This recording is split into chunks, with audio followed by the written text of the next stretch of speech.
Los pueblos y la realidad colonial. Factores que contribuyeron al cambio: tenencias étnicas, subordinación etnizada, que fue en los pueblos y la realidad colonial. Durante la época colonial del siglo XVI al siglo XXI, los pueblos indígenas de América fueron sometidos al dominio español, lo que transformó su organización social, política, económica y cultural. Factores que contribuyen al cambio. A lo largo del tiempo, diversas causas, internas y externas, transformaron a la estructura colonial y permitieron el seguimiento de nuevas identidades y movimientos de independencia. Ahora les voy a dar factores claves económicos. El comercio con otros países y las reformas borbónicas modificaron la economía colonial. Sociales. Las diferencias entre criollos, mestizos e indígenas provocaron tensiones y luchas por los derechos. Culturales. La influencia de las ideas de la Ilustración, libertad, igualdad, derechos humanos, inspiró a las élites criollas. Políticos. La independencia de Estados Unidos y la Revolución Francesa sirvieron de ejemplo. Religiosos. La pérdida de poder de la Iglesia Católica permitió nuevas formas de pensamiento.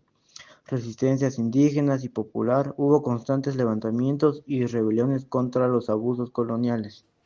Pertenencias étnicas.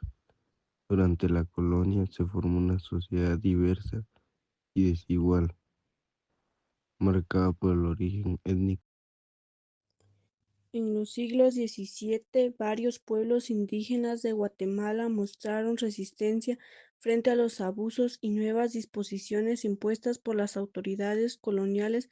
Como el regidor de un ejemplo fue la oposición de los indios de Taxisco de 1677, quienes rechazaron la siembra obligatoria de algodón porque afectaba su economía y sus cultivos tradicionales de cacao y maíz. Su resistencia fue racional y argumentada, mostrando conciencia de los daños que estas medidas traían a su comunidad.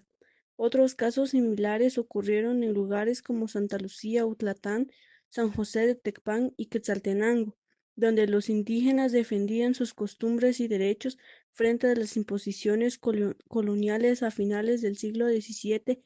Estos conflictos se encargaron de un contexto nuevo de ideas ilustradas que promovían derechos de educación y participación ciudadana. Hacia el siglo X, y los levantamientos indígenas comenzaron a tomar una forma más organizada. También se mezclaban como motivos religiosos o culturales. En el fondo reflejaban la búsqueda de libertad y justicia y el deseo de conversar y sus tradiciones frente al dominio colonial y a la explotación. Este grupo estuvo conformado por Elenisa Chun, Yair Chun y José Rojas. Curso: Historia, Guatemala y Universal. Lugar: Instituto Nacional de Educación Diversificada. Fecha: 16 del 10 de 2025. Gracias.